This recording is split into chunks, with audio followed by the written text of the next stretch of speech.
God Goku looking like the best TUR on global, but should you summon?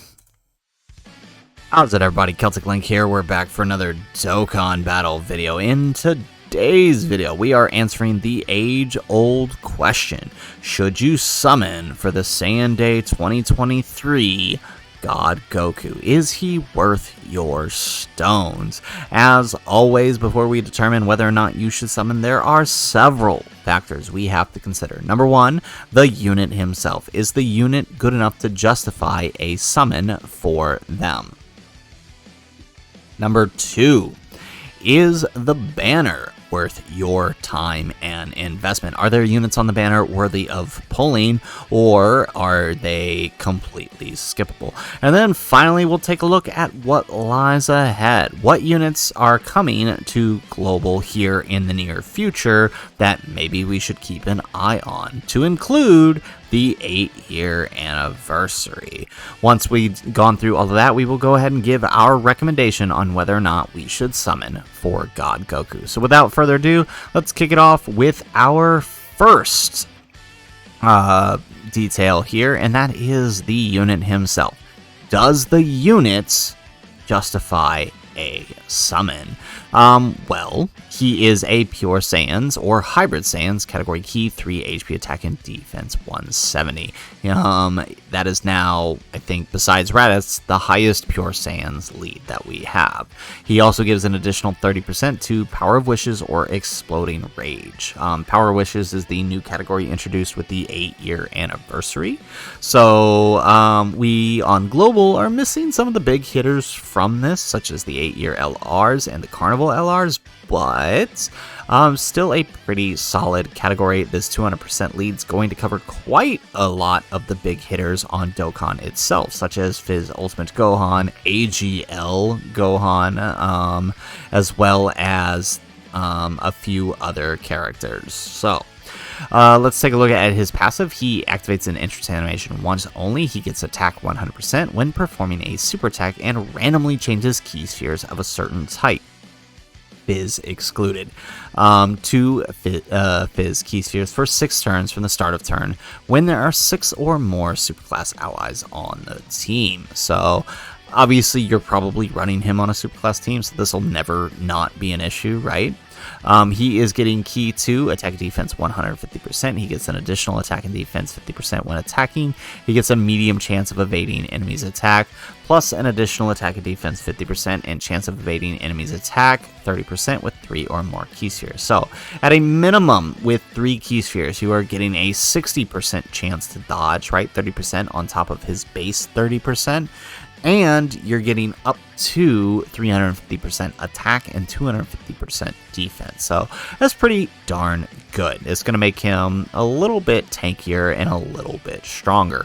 If you should get 6 or more, you are now guaranteed launching an additional super attack, and you'll have an additional attack 50 once you perform the 4th attack. So that'll probably be by turn... what is that? Turn 2 if you get your 6 key spheres on both turns. So, and that'll activate mid-turn. So that'll be very, very helpful. So all in all, in God form, he's pretty darn good. You combine all of that with the fact that he is stacking infinitely attack and defense, you're talking about number 1 TUR on global. And as an added bonus, he has an active skill that performs a critical hit and causes ultimate damage and transforms him into the Super Saiyan here once he's performed the 4 or more super attacks. So realistically, you're probably saving this transformation for the very end of the fight, because he's actually a lot stronger in his base because he continues to stack, whereas here he does stop stacking. He does have a 70% chance to dodge in this phase, but that's only before attacking. Once he attacks, he loses that chance to dodge. So something to consider, but I mean, realistically, you're probably not transforming here. You're probably staying in God all the way up until you're ready to deliver the finishing blow. So all in all, I have to say, for this character, he is absolutely worth your stones. He is arguably number 1, 2, or 3 Dokkan Fest TUR in the game. Second only to maybe Gamma 1 and Kid Goku, but even then, I would honestly put this guy above Kid Goku simply because of the infinite stacking. He can do a lot more for the team in terms of power. Kid Goku is still good, right? The buffs that he gives to the team as well as the damage reduction is still good, but I would say that this guy is in the running for number 1 or number 2, honestly. He's just that good. So we've got 1 in the category for summon for the character himself. Now, does the character carry the rest of the banner? When we look at this banner, thanks to Dokkan Assets and Proton 10MG for posting up the banner info, because it is a special banner, it has a special animation, and we are actually able to preview the banner. So we can see they went with my worst prediction, which was all of the previous Saiyan Day units. So we have the return of the Vegeta and Trunks. We have the new Rage Vegeta, who is actually really good. We have the return of Majin Vegeta and the return of Int Broly. So we can surmise that while we can't see the last 2 units featured on the banner, we can safely assume that they are probably AGL Bardock and Transforming Vegeta, simply because they were the previous 2 Saiyan Day units. It's possible they could still throw Fizz Beerus on there since he fits the theme, but I'm gonna guess that with Broly returning there's a good chance Bardock and the Transforming Vegeta are the other 2 units. So, knowing that, is the banner worth your summon? Well, being that this is the first return of the Vegeta and Trunks, who are arguably one of the biggest staples to many teams on Dokkan, their leader skill of Bond of Parent Child is huge. Their ability to tank basically any hit in the game in slot 1 is huge. Combine that with Majin Vegeta, who got a huge buff from their existence.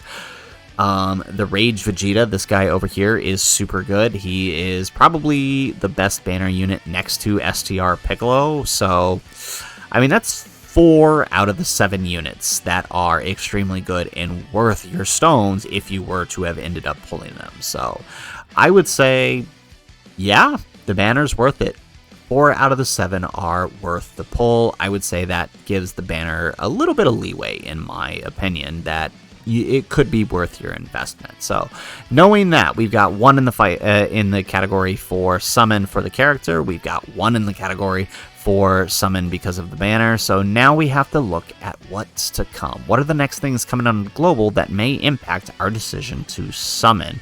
Up next, we have the Dokkan Fest Yamcha. He is most likely the next Dokkan Fest coming to global in April at the end of Saiyan Day, and it will probably feature the return of, this will probably be Pan since they switched the schedule on global, but they might keep it, who knows.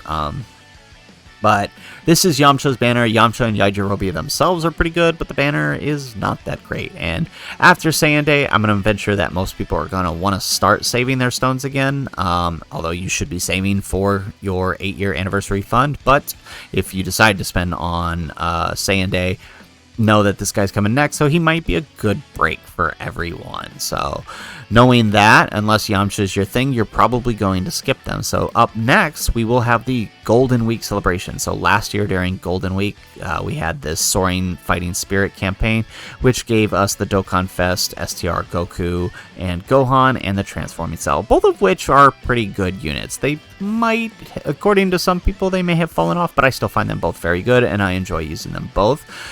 And I imagine this year's Golden Week units are probably going to be the same thing. So, if Golden Week is something that catches your fancy, you may want to hold on to some stones. For that, it is a dual Dokkan festival after all, which means there are 2 units to chase, right? So, you should keep that in mind when determining how many stones you want to invest towards the Saiyan Day unit. Now, moving forward after these guys, we will have in June the STR 17 and Hellfighter 17 that transform into Super 17. Their banner, this will probably be the ROF Blues instead of Pan, and then Pan will probably be on the other one, but who knows? They may leave it.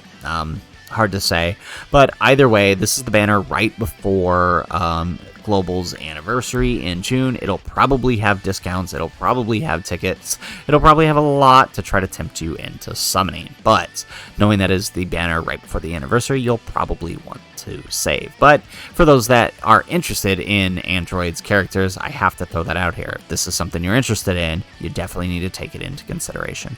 There will probably be a yellow coin LR after this, but we'll not know what that is until after SAIYAN Day when JP gets their next Dokkan Fest. So we'll have to wait and see on that one. But following this, we have the big bad banners themselves, the Super Saiyan 2 Vegeta and Super Saiyan 3 Goku banner, and the GT Goku and Super Saiyan 4 Vegeta banner. These are arguably the best banners in the game thus far, right? You have the return of the Gammas on each banner, you have the return of the worldwide units on each banner, the Super Saiyans and the cooler here. You have the return of the 7-year LR Gods and the Super Saiyan 4s, both of which are still really, really powerful. You have the return of the 5-year LRs, the Vegito and the Gogeta, who are both getting an Easy A during that celebration. So again, if anything, you should be saving for these banners, right? More than any other banner this year, these are the banners you want to be saving for,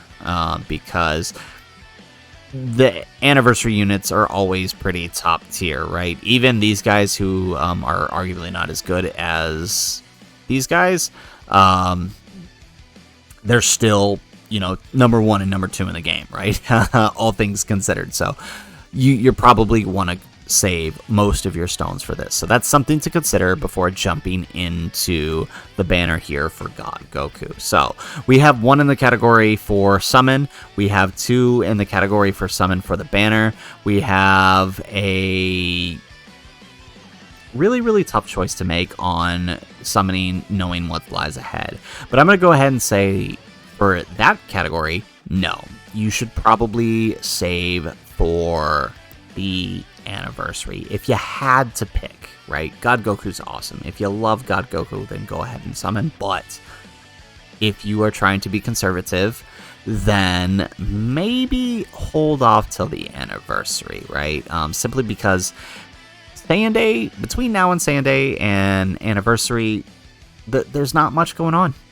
So the more stones you save, the more you're going to have for anniversary, right? So it's just something to consider. So I would give 2 out of my 3 recommendations for summoning for God Goku. So since we have a 2 out of 3 recommendation, I'm going to go ahead and tier my recommendation. So if you are less than 500 stones and you are a free-to-play player, then I would say do no more than 200 stones. We have a guaranteed 100 stones incoming. So if you are at 500, let's say, right, and you spend 200 stones, that still leaves you 300 stones and enough stones to build back up to over 1,000 by the 8-year anniversary. So I would say leave yourself that cushion room of 300 stones in case you decide to pop a multi or 2 into Golden Week or Yamcha or somebody else who fits your style. But I would say less than 500, no more than 200 stones. If you're someone who is free to play or low to play and you are somewhere between 5 and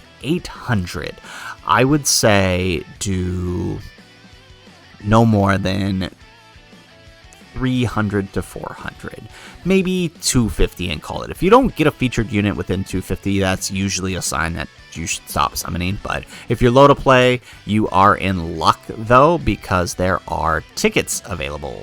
If these are the same tickets as last year's Majin Vegeta, I think there's 2 packs which will net you 10 or 11 total summons. I can't remember the exact number, but there are tickets available if you are low to play, so that is something to consider there. So again, less than 500, no more than 200. If you're between 5 and 8, I would say 250 to 400 max. And if you are my players who have been saving, or you're a pay-to-play player or a low-to-play player, and you have 800 to 1,000 or more stones, I would say good recommendation is no more than 500. If by 500 on this banner you have not pulled the God Goku, I would say it's time to stop and jump back into saving for the 8-year anniversary. That's just, I mean, realistically, that's where you should be investing most of your money. This guy will return more than likely during Halloween, at which point, if you don't pick him up within that 500, you can go ahead and pick him up with coins at that time. I know it sucks to wait, but that might be your best option if you've had to go that deep and not pull them.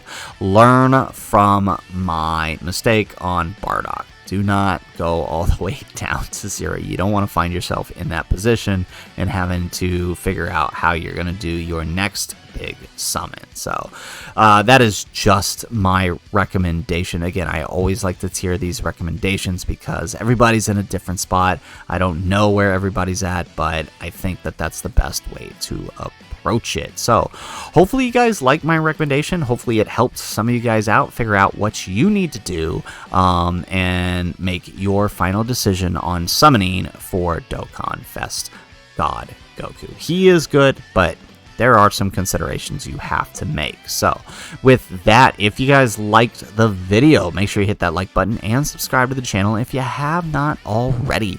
And in the comments down below, let me know, do you plan on summoning for God Goku? If so, how many stones do you plan on throwing at him? Or are you skipping entirely and saving for the anniversary? Would love to hear what your plan is in the comments down below. Let me know what your hype is. Otherwise, guys, as always, thanks for watching, and aloha.